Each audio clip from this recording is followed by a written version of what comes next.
Hi there, it's Kareem Habibi from Keeper's Nursery, and I'm making a video about fruit tree rootstocks. So what I will include are apple rootstocks, or the pear rootstocks we use, which we also use for our quinces and medlars, our cherry rootstocks, and our plum and other stone fruit rootstocks. So to begin with, we will start with apples. So right now I've just finished undercutting in the nursery, which is, you can see this sort of line down here. This is where one side of the blade goes.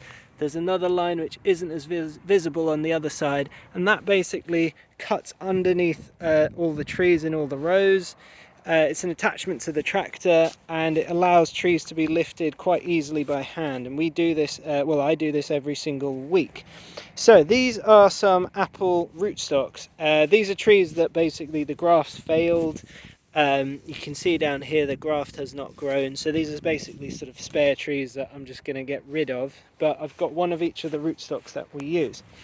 So beginning with the smallest apple rootstock that we use, this is M27, this one right here. So M27 produces, these have dried a little bit in the sun. They're only dug up about sort of 5-10 minutes ago, so it's a bit of a nice sunny day for once. M27 is a very dwarf apple rootstock. By the way, these rootstocks are perfectly healthy. It was just the grafts didn't take. You know, some grafts don't take. So it's quite a nice root, as you can see. Like in comparison to my hand, it's quite a sort of large amount of root on this. M27, you don't always get this much root on them. Now the M27 being a very dwarf rootstock, it has its drawbacks. I don't entirely approve of using M27. I certainly wouldn't recommend it to anyone who's a novice gardener, because you effectively have to water your tree a lot. Although this has got lots of fibrous roots on, you'll see how easily things basically snap off. These are very weak roots, so the tree will not be anchored in anywhere, and also the growth is very brittle as well. So all these joints, that took no effort at all. These, just to snap these, they just pop off basically. I mean, that one took no effort at all. These two, when I dug the tree up, snapped off. These are just roots. These are just rootstock suckers growing up on the side of the tree. However, this is also true of the roots. I'll try and get a good example of this. But yeah, I mean, that's just, you can basically pull these roots off. It's barely putting in sort of any support of the tree. So M27, what we use this for is if you want a tree that's only going to reach a maximum of about sort of 6 feet, M27 is the rootstock for you. It's what we use to produce step over trees. It has its uses. I wouldn't say the fruit's going to be that much better, but it's going to be a very small sort of weak tree. Now moving up, M9, this is a very good rootstock. M9 was developed pretty close to here. I'm in East Farley. East Malling, which is only a few miles away, is where they did the research, and they made rootstock. Well, actually all of these, M27, the M stands for Malling. So M9 is a good rootstock in my opinion for a dwarf tree. If you want a small tree in your back garden, M9 is better than M27. It is going to be slightly more resistant to drought. It is also a slightly stronger tree. It does still need staking. Let's see how brittle the wood is. It still pops off quite easily, which is annoying if you are growing a tree. And that's not just the rootstock growth. The actual graft itself will pop off quite easily. This is a dead graft, but the brittleness actually passes on throughout the entire tree. It's not as bad as M27, but these can just pop off as well. But as you can see, it's a relatively sort of nice, healthy, rooty system on an M9. This will produce a tree that's sort of 6 to sort of 8 foot. You can use it to train as small fans, small espaliers if you like as well. What we'd call sort of small cordons, not quite mini cordons, but small cordons as well. M9 produces nice fruit as well, so it has all these benefits. M9 is the one that I use for grafting onto my seedlings. It's a relatively cheap rootstock as well, 50 euro cents from Holland each. Okay, so this is M26 now. M26, slightly more fibrous. You get a good amount of root on M26. So you start to get these sorts of roots, and these are a lot stronger. It's harder to break these. I'm actually putting a lot of force onto this. So you start getting good anchorage on something like an M26. That won't come off. Looking back at the M9, if I start playing around with these, they just snap off. This is not going anywhere. I like M26. It can be prone to a few sort of fungal problems, but if you want a small tree and you don't want something that's going to be really small, M26 is what I would say is sort of the standard, you know, easier rootstock for someone to go with.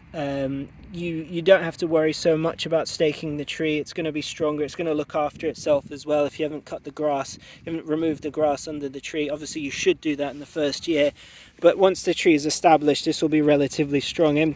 Anything smaller, M9 and M27, you're going to have to look after that tree for life. M26, you can almost get away with it.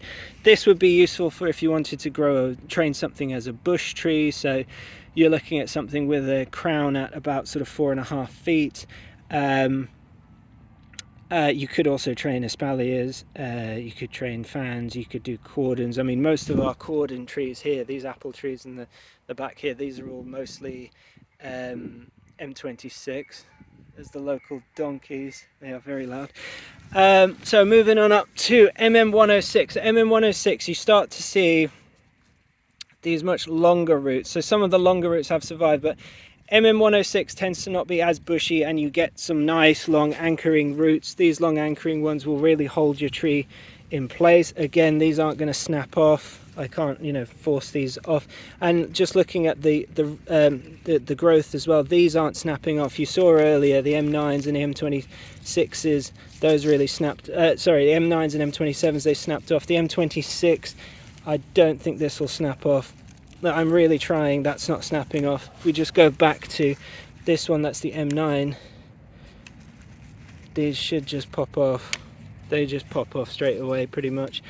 Yeah, 106 is a very good rootstock. Again, it can be prone to a few sort of phytophthora and things, you know, fungal issues, but you know, if you want a tree that's going to grow as a nice classic half standard size, so not too big that you're sort of climbing up a ladder to pick your fruit, 106 is MM106 is what we recommend. It's a lot of our trees are MM106 or M26. These are sort of the mid-range size rootstocks that we supply for apples. So MM106, you're looking at a tree that's going to be maybe sort of 8 to maybe up to 15 foot, depending on how you want to train the tree.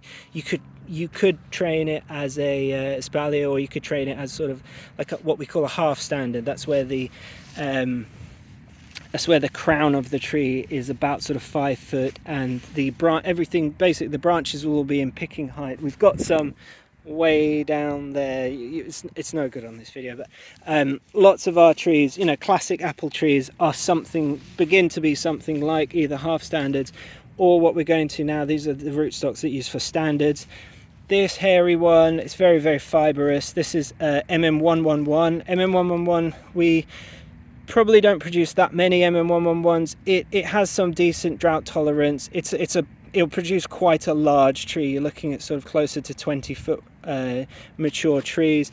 It's a lot stronger, you know, you're not popping these off. You know, the wood is strong, it's longer lasting. These bigger roots the trees will live a lot longer than the smaller roots. So anything small, basically you're getting a slightly weaker tree, as well as it being small. You know, you don't get one without the other. Obviously they're very beneficial in that you get good fruit early on, but these bigger ones you might have to wait a bit longer for your fruit, maybe sort of 3 to 5 years, they say. I mean, you probably will get your fruit in the sort of 2nd or 3rd year, but in fact you will get your fruit probably in the 2nd or 3rd year after you buy a tree from us. But yeah, these 111s, we tend to sort of supply a lot of sort of traditional cookers or cider apples for these. So you get these big and big trees. And standard trees basically mean you'll get when you want to train a standard tree, you leave the leader to grow up. Once it reaches about 6 foot, you can cut the top off, and you want the crown to be above 6 foot, so effectively you can walk under or even drive under the tree, which is beneficial. This is the big one. This is M25, not the motorway, although it is quite big loopy junction of root hairs. This thing, once it gets established, an M25 really gets going, and yeah, again, these aren't going to snap off. These are, it's strong. It's a very strong tree once it gets going. Best for drought tolerance. If you can afford to, if you can afford the space, these larger trees are nicer. They look after themselves as well. So in the first few years, you have to look after the tree, get it established. But once these roots get going, once you plant the tree, you have to obviously dig a pretty big hole for, I mean, this would be a maiden tree. Get a pretty big hole in the ground to plant these. But yeah, that you can imagine the big ones look after themselves quite well. Still water them very well in the first year. So those are apples. Moving on to our pears. So initially you might think, oh, these don't look like pear leaves. These are quince leaves. So the dwarf pears are grafted onto quince rootstocks. This is Quince C and this is Quince A. So Quince C is the most dwarfing one. So this you'll get a tree that be between sort of 6 and 8 foot. It's useful if you want to train a little cordon, or if you want to train, you can use it to train like a small fan or a small espalier.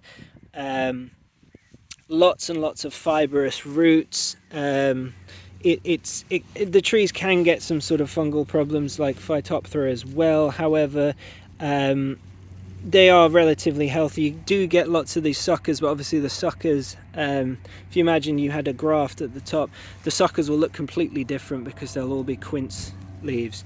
It is an attractive rootstock in my mind. It can be a pain to dig up when the ground gets quite wet, because so much soil will hold on these roots. Nice big root.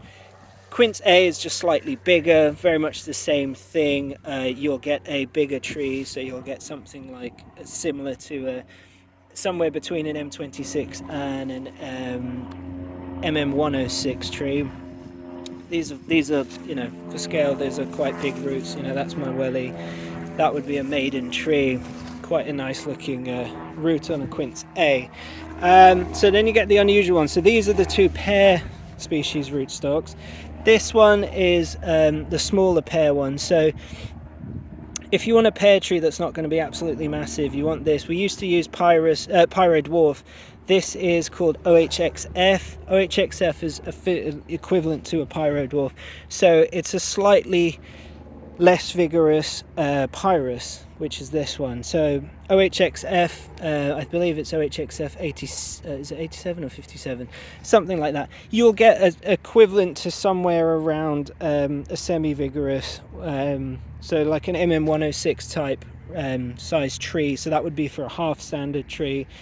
This one, which is Pyrus. Pyrus can be quite sharp. These are extremely sharp. The sucker growths on these, the rootstock growth is quite, it is a little bit dangerous actually. But anyway, the interesting thing you can see here, these roots all point completely downwards, and that's classic for a vigorous tree, because it's effectively, instead of going outwards like these quince rootstocks, which are going to be shallow roots, these are nice deep roots basically, and these just go down and down and down, and you get a very well anchored long-lived tree if you have a Pyrus rootstock. Pyrus is itself just a Pyrus communis seedling. So these are just basically seedling trees that are used, so they produce absolutely massive pears. If you think back to sort of the old-fashioned pear trees, the big ones, that's what you get with Pyrus. So Pyrus is very good if you want a very big tree, but if you want some basic, the reason we have to use this OHxF as well, which is quite an expensive rootstock, but OHxF, some pear varieties will not graft well at all, and they're not really compatible with the quince, so you can't ever get a very small version of some pear trees, so you have to use, you know, the smallest thing available, which is either Pyro dwarf or OHxF. But I think, you know, you have to sort of accept that you can't have a tiny little pear tree of some varieties. We also use Quince, the Quince C and the Quince A for medlars and obviously quinces. That's that. So we will now move on to the cherries. Okay, this will be fairly quick. So with the cherries here, there's 3 different cherry rootstocks here. These are actually in the opposite direction, so I'll just move them around. So to begin with, the smaller one and the most expensive rootstock is Gazella 5. So Gazella 5 is not the easiest rootstock to use, unfortunately. You get this. This is what the sucker growth looks like. It looks very much like a morello cherry type thing. Or I think it's Prunus raceus. This is it's quite a nice root. You can get sort of one-sided looking roots when you buy trees from us. That's completely normal. That's just how the rootstocks arrive to us. These have to be sort of grown especially, and sometimes they come out, but they're absolutely fine like that. It's you will get a smallish cherry tree with this. It won't be equivalent to the M27 size. It won't be 6 foot, but it will be sort of, let's say, 8 foot as a mature tree with Gazella 5. As with all stone fruit, you can't really prune them in the winter, so they are prone to a few things like silverleaf, so just be careful, and bacterial canker when you do it. This one is Colt, so Colt's the one we use the most of. Colt, you get a massive root on Colt. It's very strong. Once a Colt gets going, the girth on the trees, the size of these trees after a few years can be massive. These establish very well. Gazella 5 you have to pamper a bit more. Colt will do the business. You can see here, this is actually, these are, so this was just on the you can see that's where the soil level was. This branch was coming out at the soil level. Some of these yes, it's in focus now. Some of these bits, basically, this is where the roots, you can just create rootstocks like this. These bits haven't quite reached the soil, so they've not turned into the roots, but the lower sort of tiny, I don't know what you call these, like dry root fibers, the lower ones were in the soil level and they've actually grown, so you get this sort of spider. And if you snap this off, that in itself is now another Colt rootstock that you can use. This isn't how I do it. I actually buy new ones in with phytosanitary certificates so that I know I'm not sort of spreading diseases. And also, I mean, if I had one this size, and the one on the next tree might be half the size, I want to have a sort of standard size rootstock as well. I don't want sort of different size rootstocks, but that if this was your own house and you just wanted more rootstocks, Colt's very easy to create new rootstocks, quite cheap rootstock to do that with. This is the big rootstock. It's either called Mazzard or F12-1. As you can see, it's big. It's got these downward facing roots. Once one of these big cherry trees gets going, you're looking at an enormous cherry tree, and you do get lots of sucker growth as well. And by sucker growth on these, I mean the root along here will produce a sucker, and you'll get another one up here. You get that sometimes with not with OHxF, but with Pyro dwarf you get a lot of sucker growth as well, where underneath the tree you'll get loads of tiny little Pyro dwarf trees coming up. You'll get the same thing with F12-1. Yes, F12-1, I'm going a bit mad. But yeah, big tree, so this will be a classic big cherry, so you're looking at sort of 25 feet at least with one of those. We don't produce a great deal there. Most of the things we produce are Colt, because Colt's the most reliable rootstock, and it's a good size if you want to train sort of a fan train cherry, or if you want to train a sort of bush or a half standard. Gazella 5 can be good as well, but Gazella 5 is a much trickier rootstock to use. Now on to the other stone fruit. So this is what we use for our plums, our cherry plums, apricots, peaches, nectarines, and almonds. So here we have the smallest rootstock with quite a big root on it. This is called VVA1. It's also got a crimp's name which I can't remember. You can see how big that root is on a maiden, so that's you get a big one, but again it's quite flat, it's quite fibrous and flat. VVA1 is the small. This is the replacement I found for Pixie, and I'll show you in a sec why I've replaced Pixie with this. Pixie is still available, but Pixie is more equivalent to this. So this rootstock is called St. Julien. St. Julien we don't use much anymore at all. You can see how much less root there is on a St. Julien. Pixie was much the same. Pixie was the dwarf rootstock. This is just a new, you got to move with the times. VVA1, I found compatibility was the successes when I was grafting things was higher. VVA1 does produce slightly more suckers. However, if someone receives a tree with a big root on it, they're going to be much happier. It's less susceptible to diseases as well. I think VVA1's better. So you're looking at, with a maiden like this, once you've planted it, you're looking at sort of an 8-foot tree. St. Julien, I've stopped using, but the equivalent one that we use now is called Adaptabil. Adaptabil is very similar, closely related to VVA1. You do get a lot of these suckers as well, but you can just cut them off. Nice, strong, fibrous roots. These are slightly thicker than the VVA ones, which are slightly springier, which is normal. They can get damaged a little bit. You can see when we dig them up, a few get damaged. But basically what happens is, after you've planted this, I think it was very obvious on the Colt, once you buy the tree, sometimes you do have to do some root pruning. Some of the roots do get snapped off when we use the undercutter or when I put the spade in the ground to dig them. The majority of the tree is absolutely fine, and the tree will be fine. What happens is, when you do root pruning anyway, which is a good thing, you effectively create a junction. So from here you would get multiple, you'd get like an explosion of roots, a bit like when you cut the top of a tree off, you get your branches. You'd get the same thing. I think you could see this on, maybe I'm wrong, I thought I could see it on this Colt somewhere. I mean, this would be effectively what it looks like. That looks like a root prune, where for whatever reason it's been pruned. It sort of spreads out as a thick root, and then it ends, and instead of just one more root carrying on, it's a bit like the tree. You get you get spread out, so you get a little star shape of different roots coming out. I think that was probably damaged at some stage, or maybe it was planted like this, but that's, I mean, that again is similar. You effectively get a junction, which is healthier.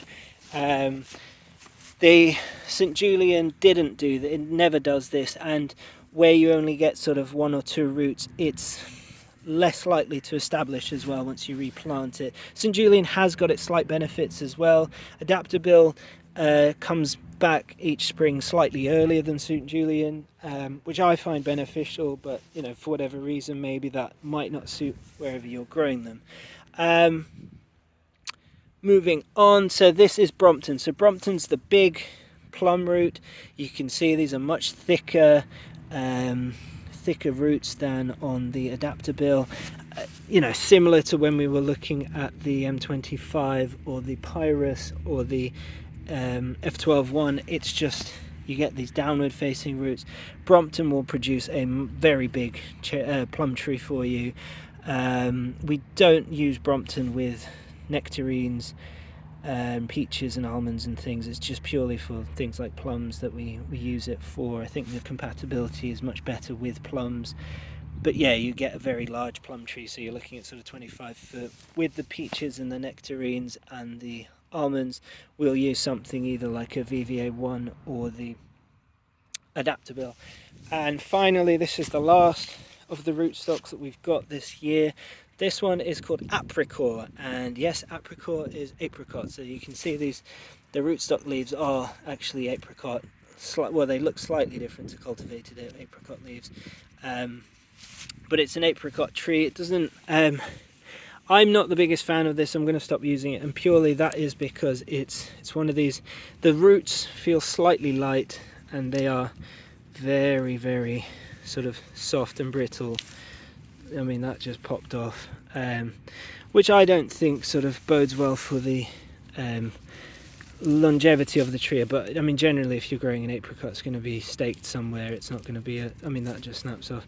It's not going to be like on its own. But if the roots are this weak, you you do need to stake a tree. That's what the lesson is today. So anyway, I hope you've enjoyed that video. The sun is setting. It's a lovely sort of evening, lovely colours. Let me do that properly. Lovely evening here. Well, it's not even evening, it's about 3:30 maybe. Yeah, so if you're interested about the rootstocks, we have got some things on the website written. That's on keepersnursery.co.uk. Some of the information might be slightly out of date. We still probably have a lot of information on there about the different tree forms that we sell, which we no longer do because we only do maiden trees. And I keep using slightly more modern rootstocks, such as I will start getting some of the Geneva rootstocks, which are the apple rootstocks. These have better property, they were developed in New York, and they have better properties for replanting. So one of the issues when you plant rose family plants, such as a rose, or apples and pears and everything are in the rose family, plums are in the rose family, but apples especially, there's a replant disease where if you plant a tree where an apple tree or some similar fruit tree was before, sometimes the tree isn't particularly healthy or particularly happy. They call it replant disease. Some of these Geneva rootstocks actually were developed to combat that problem, so that basically orchards, where an orchard had been, you could grub that up and plant another batch of apple trees on it. So I appreciate some customers will benefit from that. It's not something I'll do lots of, but I will sort of look to see how they are useful. Anyway, thank you very much for watching, and I'll have more videos whenever I can sort of think of something to do. Cheers then. Bye bye.